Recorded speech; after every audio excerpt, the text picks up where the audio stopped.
நானும் அண்ணாமலை அவர்களும் ஆடினோம். ஆனால் நாங்கள் இருவரும் இன்னொரு ஆட்டம் ஆடப் போகிறோம். மாண்பு உள்துறை அமைச்சர் அமித்ஷா அவர்கள் என்ன நினைத்தார்களோ, பாரத பிரதமர் நரேந்திர மோடி அவர்கள் என்ன நினைத்தார்களோ, என்ன நினைத்து இந்த கூட்டணியை உருவாக்கினார்களோ, அதை வெற்றி பெறுவதற்கு நாங்கள் இருவரும் சேர்ந்து ஆடுகிற ஆட்டம் இனிமேல் தான் இருக்க போகிறது.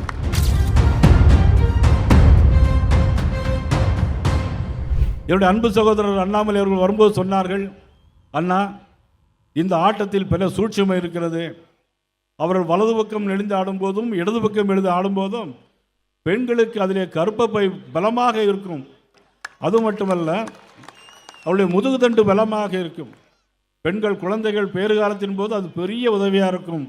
அது மட்டுமல்ல, பாரம்பரிய நடனம் சங்க காலத்தில் நாம் படித்திருக்கிறோம். குரத்திப்பாட்டு, பள்ளுப்பாட்டு என்றெல்லாம் படித்திருக்கிறோம். ஆனால் இந்த ராஜகணபதி ஆட்டம் இருக்கிறதே, இங்கே பார்த்த உடனே எனக்கும் ஆடணும் போல தோணியது. ஒரு இடம் ஆடினேன். நானும் அண்ணாமலை அவர்களும் ஆடினோம். ஆனால் நாங்கள் இருவரும் இன்னொரு ஆட்டம் ஆடப் போகிறோம்.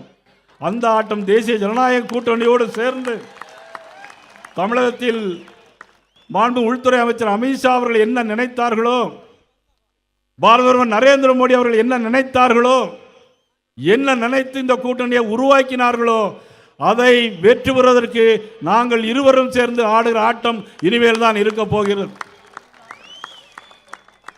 எங்கள் அண்ணன் பொள்ளாச்சியாரம் பார்ப்பார், என்ன நீ மட்டும்தான் ஆடுவியா, எங்களுக்கு ஆட தெரியாதா அப்படின்னு. உங்களுடைய ஆட்டம் நம்ம ஏற்கனவே அண்ணன் வேலுமணி அவர்களோடு சேர்ந்து ஆடிய ஆட்டங்கள் பெரிய ஆட்டம். நாங்கள் வேற, நீங்கள் வேற எதையும் நினைச்சிடக்கூடாது. நான் இதே மாதிரி இந்த உண்மை ஆட்டம் தான், வேற ஒன்றும் இல்லை.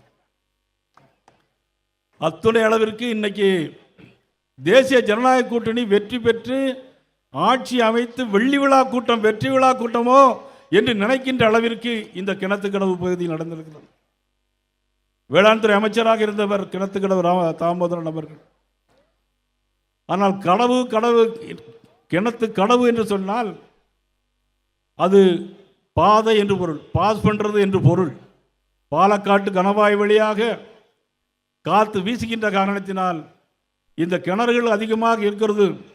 ஆனால் மேற்கு தொடர்ச்சி மலை அடிவாரத்தில் அதிகமாக மழை பெய்வதற்கு காரணம் இந்த பாலக்காட்டு கணவாய் வழியாக வருகிற அந்த காற்று தான் தென்மேற்கு பருவக்காற்றுக்கு ஆதாரமாக இருக்கிறது. இது ஒரு வரலாற்று சிறப்புமிக்க இடம் இந்த கிணத்துக்கடவு. இந்த கிணத்துக்கடவில் இருந்தால் இன்றைக்கு வெற்றியை நாங்கள் தொடங்க போகிறோம். இன்றைக்கு தமிழன் தலைநிமிர 52வது பயணமாக இன்றைக்கு நடைபெறுகிறது.